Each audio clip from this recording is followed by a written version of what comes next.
This is a story that's about a lot more than just washing feet.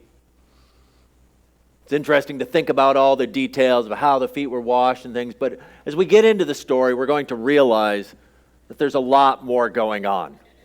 So I want us to take a look at it. So first, what's the setting of the story? So we're in John chapter 13, so that tells us there have been 12 chapters before it. And in those 12 chapters, we've been introduced to who Jesus is. As the one who is the light of the world, the one who is the creator, the one through whom all things were made.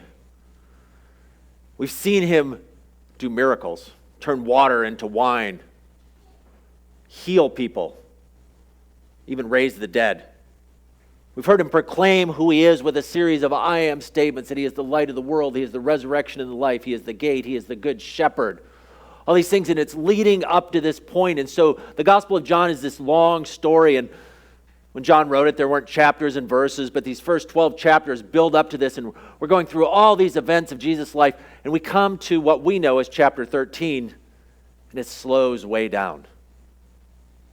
We've been going from place to place and all these things, and in fact, the next 5 chapters, chapters 13 through 17, all take place in the span of just a few short hours. This time where Jesus is gathered for a meal with his followers, and some call it the farewell discourse, where Jesus is giving a farewell speech, but I think I like what the scholar Michael Gorman calls it. He calls it the mission discourse. So the mission speech where he's empowering his disciples and talking about what they're going to be doing. Michael Gorman, I've appreciated his commentary. In fact, the title for the series, Abide and Go, is from one of his books, where he looks at this picture of who Jesus is and what Jesus is calling us to do. So here we are, Jesus is getting ready, and he's knowing that he's about to leave his followers, and he's giving them how they're going to get along after he's gone and what they're going to be doing. So it's the festival of Passover, and they're preparing to celebrate the Passover, this time in history when God liberated his people from slavery in Egypt by this series of miracles and led them out and brought them to a new land. But there's something more that's going on. And the language that Jesus uses for it, or John talks about it, it says, he knew that the hour had come. The hour. And so you get this sense of there's a time, there's an impending doom, there's something that's about to happen. It's as if the whole story is leading into something, like you're reading a book or you're watching a movie and you know that there's going to be the big scene at the end. If you've ever watched a superhero movie, you know that at some point there's going to be a giant battle at the end between the hero and the villain. And in a sense, so when John says the hour had come, he's saying now's the time. Now is when this thing is about to happen. There's this impending fate. But you notice it says that Jesus knew. Jesus isn't surprised. Jesus is coming to his followers and telling them what's about to happen. He's preparing them for something because he knows what's about to happen. The other language in that first verse that kind of sets up everything, it says, having loved his own who were in the world, he loved them to the end. And that sense of to the end has kind of two perspectives. One, it's to the conclusion or to the finished, but it's also to the uttermost. It's kind of like the book we used to read with our kids when we were growing up, where it had the line that says, I love you to the moon. And the dad responds, I love you to the moon and back. And so when it says Jesus loved him to the end, it's kind of saying farther than you can possibly imagine. He loved them to the uttermost. And so when we read that in this opening picture of Jesus starting to talk with his disciples, that frames the whole discussion. This is about a reflection of Jesus' love for them. It goes on and says the meal's in progress, and the devil had prompted Judas, the son of Simon Iscariot, to betray Jesus. And so we need to realize that was that language of verse 1. The hour had come. This is the time of danger. Satan is at work. Judas is about to betray him. Things are about to turn dark. It's the hour of danger. It's the hour of battle. But it continues on in verse 3, where it says Jesus knew that the Father had put all things under his power, and that he had come from God and was returning to God. So Jesus knew the hour had come. He knows all things are under his power. He knows that he's come from God and he's returning to God. So in other words, Jesus knows a whole bunch, doesn't he? knows a lot of what's going on. And so that sets what's going on. He knows his origin. He knows his destiny. And so my question for you might be, if you knew you had all the power in the world, if you knew the world was under your feet and you had all authority, that you could do what you wanted to do, what would you do? Well, what does Jesus do? John goes on and tells us. Says he got up from the meal, took off his outer clothing and wrapped a towel around his waist. And then he takes a basin and begins to wash his followers' feet. So Jesus enters into this practice that would have been common back in those days. So in those days, people wore sandals or oftentimes bare feet. They walked through the roads of the Middle East, which would have been dusty. Sanitation was less than ideal. So when you entered into a house, your feet were extremely dirty.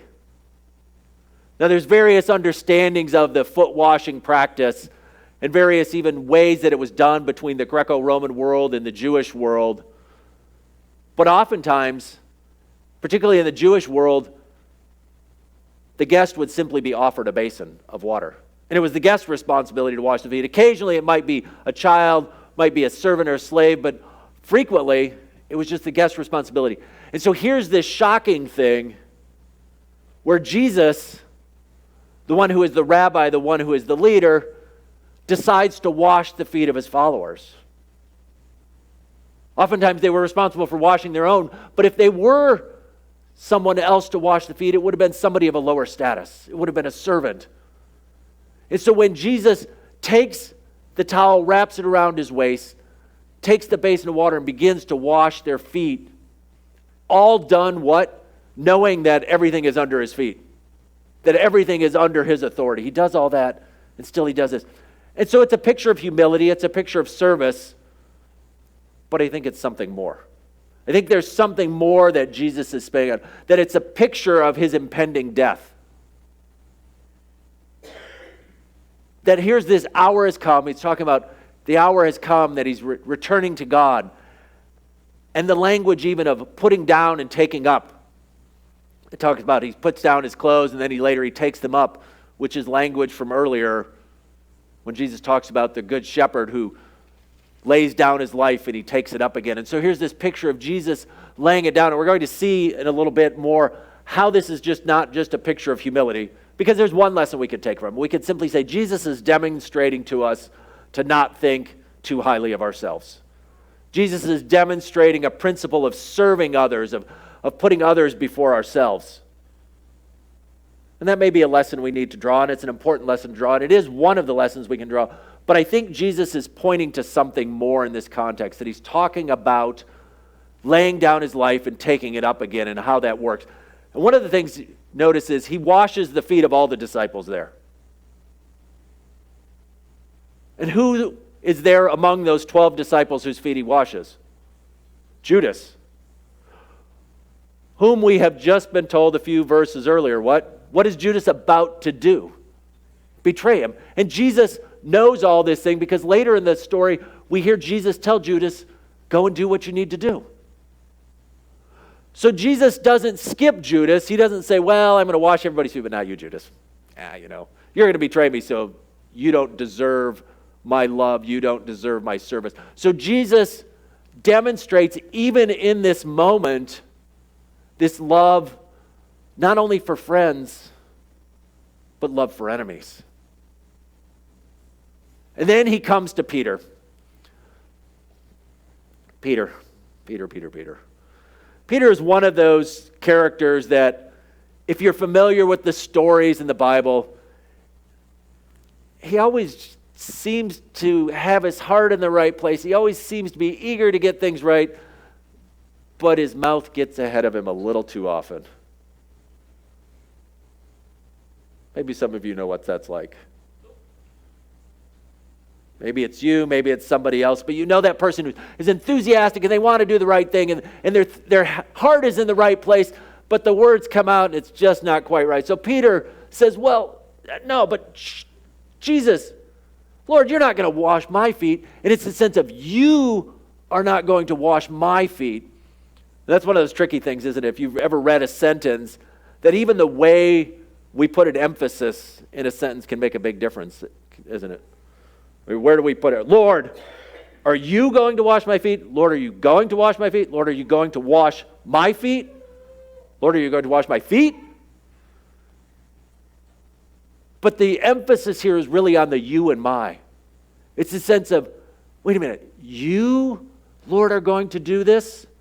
Because when Jesus responds, he talks about you and I, and so there's a sense of who is doing the washing. And Peter objects, and it's a little bit unclear why he objects, but Jesus replies and says, you don't realize what I'm doing, but later you will understand. And you start reading that and you think, well, what's there to understand? He's washing my feet. But the implication is there's something more that's going on. And you'll understand it later. And this is something that happens often in the Gospel of John, where Jesus says something, the disciples experience something, and John tells us that later on the disciples understood it. Back at the very beginning, Jesus talks about tearing down the temple and says the disciples figured out later, like, oh, he was talking about his own body. And several other places, that same sort of thing, understanding later. And even later on in this same passage, down in chapter 14, verse 26, it says, the advocate, the Holy Spirit, whom the Father will send in my name, will teach you all things and will remind you of everything I've said to you. In other words, that later, after the resurrection, they're going to understand certain things. And that's why I think that there's more to this foot washing than just humility and service. When Jesus says, later you will understand, he's not talking about in 10 or 15 minutes. He's talking about after he's been crucified and after he's been resurrected. They're going to look back on this and they're going to see something more going on. But Peter's pretty insistent. I mean, even after Jesus says, you don't realize what I'm doing. And so you would think Peter, who's been following Jesus now for 3 years, Peter who questioned when Jesus said, well, I'm going to die, and Peter says, no, you're not. And Jesus says, get behind me, Satan. You would think maybe after that time, Peter would, after Jesus corrects him, learn his lesson. But Peter is like so many of us. We never really learn. We hear something and we kind of go on, and so Peter says, well, you're not going to wash my feet, are you? And Jesus says, well, you don't understand. And Peter goes on, he says, no, you'll never wash my feet. And you got to see Jesus' patience here going, oh, Peter. But how many of us does this describe? I mean, we're not told why Peter refuses, but how many of us are like this where we want to do things on our own? Where God says something, where Jesus says something to us, says, I'm going to wash it. No, I got this, Jesus. I'm okay. You know, Jesus says, here's the way I want you to live. No, I'm doing okay right now. I got this. You know, sometimes we go back to Jesus when things are struggling, when we're struggling, when things are hard. But there's this sense of, no, you're not going to do that. I mean, I'm doing pretty well on my own right now, Jesus. I've got things under control. And so Peter's like, no, you're not going to wash it. And so we see something else is going on, especially as it continues on. And where Jesus says this, after Peter says, no, you'll never wash my feet, Jesus says, unless I wash you, you have no part in me. That's kind of a strange phrase, isn't it? What do you mean, no part in me? No part in what? And the word part is really the sense of, you'll have no inheritance. That word part kind of implies it would have been the language the people of Israel would have used to speak of the land that they were inheriting, this inheritance. And so when Jesus is saying, when you refuse to let me wash you, you will have no inheritance. You will not be in me. You will not receive all that I receive. And so then we begin to think, wait a minute, maybe it's about something more than just washing dirty feet. That it's about something else, that it's about Jesus' death and acceptance by his believers. Acceptance of Jesus by the believers. So when Jesus says, unless you let me wash you, you will have no part in me. In other words, unless you receive me, unless you accept my death as cleansing for your sins, you'll have no part in me. But Peter still hasn't figured it out. He's like, well, Jesus, if I'm not going to be with you, if I'm not going to have your inheritance, if you don't wash my feet, then go ahead, give me a bath. That's what he says. Then, Lord, verse 9, not just my feet, but my hands and my head as well. Wash me all, do it all. Jesus is like,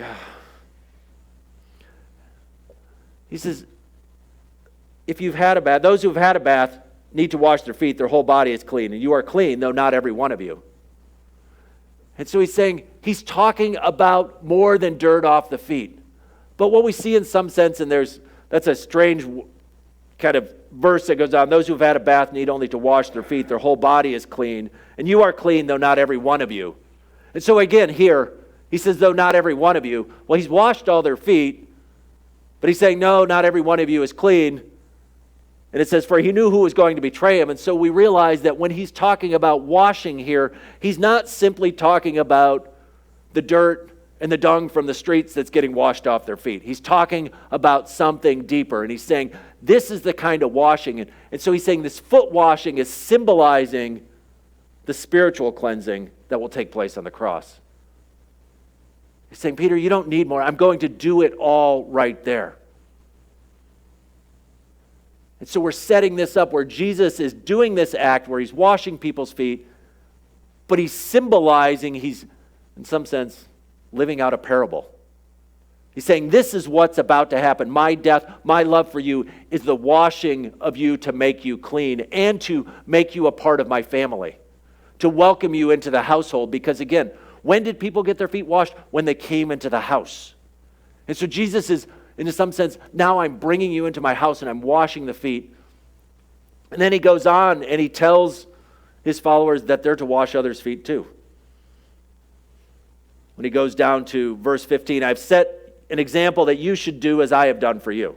And now many churches practice this. I've been part of churches, we've occasionally done it on the Thursday before Easter, which is known as Maundy Thursday, which is Maundy Mandate, though the Command Thursday. And so some churches will celebrate this, or some will do it more frequently, where they have a foot washing ceremony. And it's a powerful thing to do that. But I think Jesus is getting at something more than just occasionally we should wash each other's feet in church. Because he's talking about how no servant is greater than his master, nor a messenger greater than the one who sent him in verse 16. He's telling them to live this out. Part, it's living out humble service. Part of it is saying we as the church are to be humble servants. We're to be like Jesus. We're not to consider ourselves of a greater station than others. But we're to serve others quietly in love for them. We're to serve friends and enemies. But it's more than that. It's a proclamation of this story of John. Because what's the story of the Gospel of John? Begins at the beginning where Jesus came and became like us so we could become like him. It says he takes on flesh, but he does it so that he, the Son of God, becomes like one of us so we can become what? Children of God. And so he becomes like us so we can become like him. He comes to give us life. From the passage we looked at just a few weeks ago, where Jesus comes that we might have life and we might have life to the full.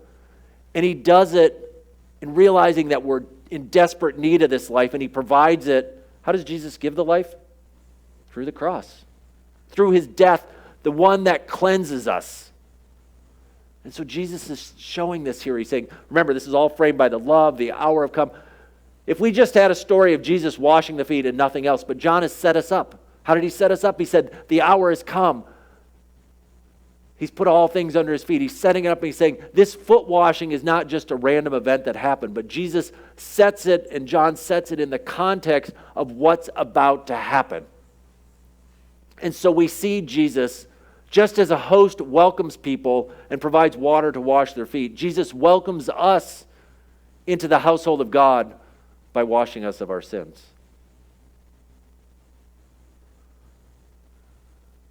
And then this cleansing love, so this love that cleanses, this death of Jesus, it founds our community, it creates the community. So in other words, we have this document that we use here at Fruitland Covenant Church called A Covenant for Life Together.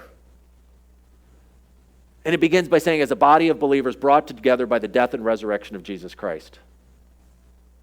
In other words, the reason the church exists, the reason we exist, the reason we gather together, the reason that we can look at one another, we gather from different places and different social statuses, the reason that we come together and can refer to each other as brother and sister is because of what Jesus has done. And think about that language. Not as common here at Fruitland, but in many traditions, people refer to each other as brother or as sister. Maybe heard the expression, the brother from another mother, right? So there's this language of being a part of a family, which again goes back to John chapter 1, where it says that Jesus did this so that we might become children of God. So he welcomes us into the family. But we're also not just brought together, but we're brought together for a purpose, and the purpose is so that the world will know this love. And so when Jesus says in verse 16, truly I tell you, no servant is greater than his master, nor is a messenger greater than the one who sent him. Well, he's just been showing what a servant does. Why is he talking about a messenger? Because he's about to tell the disciples that he's sending them out. But see what happens? Their love for each other and the world comes only after the cleansing. So he brings them together, he says you're cleansed, and then he sends them out. In other words, we cannot love the world, we cannot show love to the world until we've experienced that love ourselves. Until we've experienced the love of God. And we're founded to show that love. And he goes on, and we didn't read the whole passage, but near the end of this kind of like little section of his thing, John chapter 13, verse 34, Jesus says, a new command I give you, love one another as I have loved you. So you must love one another. By this, everyone will know that you are my disciples, if you love one another. All right. So how do people know you're Jesus followers? Love for one another, right? Is it by the size of the Bible you carry? How many verses you can quote? How much money you give to the church? How often you work at the food pantry? Your attendance record in Sunday school? How big the fish sticker is on the back of your car? How do people know we are followers of Jesus? By our love for one another, because we've experienced the love of God and we demonstrate that. We're called to love and reflect and participate in this love and mission. Jesus is demonstrating his love, and foot washing is a symbol of our life together in the world. It's a symbol of our life together in the world. It's the shape of the mission, is to be like Jesus in his self-giving, life-giving, friend and enemy loving death. So as we think about this passage, I want us to see two things as we conclude. One is, it's a picture of what Jesus does and who he is. That Jesus is the one who loves his friends and his enemies, and he gives of his life so that we can be cleansed. It's a picture not simply of Jesus' humility, of him taking all the authority and putting it on, but that what he gives is he gives life. He comes and he washes their feet as a symbol of the way he'll wash our hearts through his death on the cross.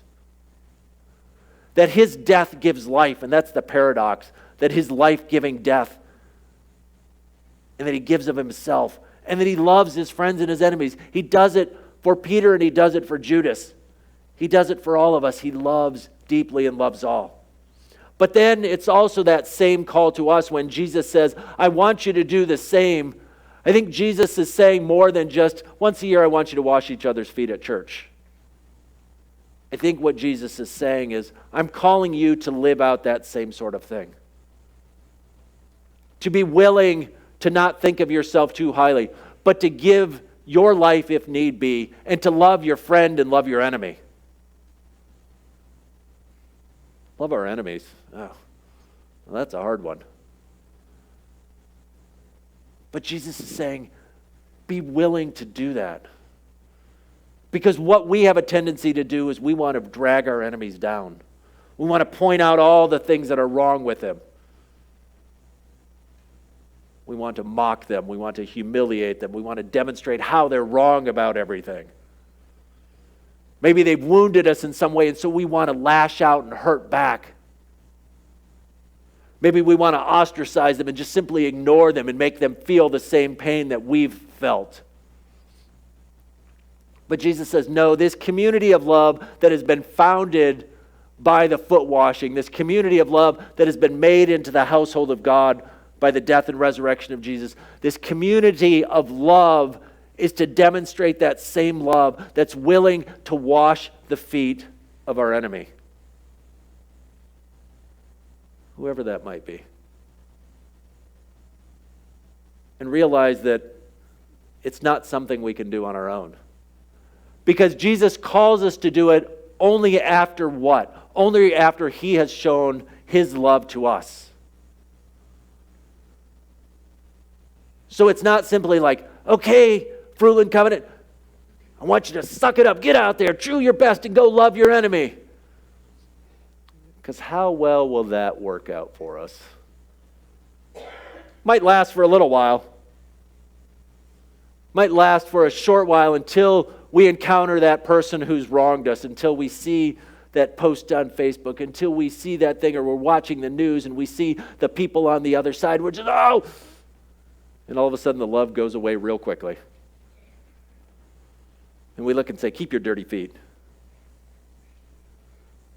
But when we realize the depths of love that Jesus had for us, that God had given Him all authority, that all things had been put under His feet, that He had come from God and that He was returning to God, that He had all these things, and yet He stooped low, not only to wash the feet of His disciples, but then to die for them. And I think when they looked back on it, they saw that this was what this is about. I think that's what John is inviting us to do, to look back at this foot washing and see it as a parable, a picture of what Jesus does when He dies on the cross. And He says, this is what love looks like. And when we realize that love and it pours into us, and when we feel ourselves washed by that love, then we can go and love as He loved us.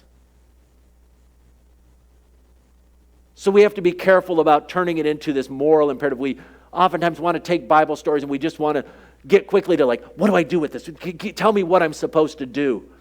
And what John wants to remind us of is we always begin, first of all, with what God has done before we get any sense of what we do. And it has to begin with what God has done, has given us life. He has demonstrated friend and enemy love in Jesus Christ. He has washed us and made us clean. He has brought us into His household and incorporated us into this community of love. And out of that then, in what we're going to get to in the next couple weeks as we look through this mission discourse, this words that Jesus gives, is out of that we live it out. And even in next week when we get into that language of the sermon series, abide and go. Where Jesus says, only when you remain in me. This is a little spoiler alert for next week. This is this picture of remaining in Jesus, that only when we're attached to Him, only when we're buried in His love, only when we're immersed in His love, only when we've been washed by Him can we wash the feet of others and love them. So may we experience God's self-giving, enemy and friend loving love today. And as we experience and as we're washed, may we go into the world and love our friends and enemies. And see, that's the thing. We love not just our friends in the church, but our enemies outside. May we know His love and show His love. In Jesus' name.